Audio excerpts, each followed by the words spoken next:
ingredients, yung ating bituelas, broccoli, may sayote, bell pepper, mushroom, and then with garlic onions, ating dato puti soy sauce, black pepper, and yung ating belly pork. Ayan. Mag-iisa po na yung ating belly pork. Ayan.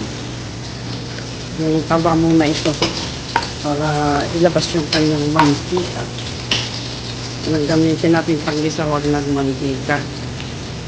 Saka na natin ilagay mamaya pa yung bawang at sibuyas.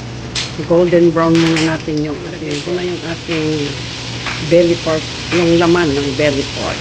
Golden brown din natin bago ilagay yung bawang at sibuyas.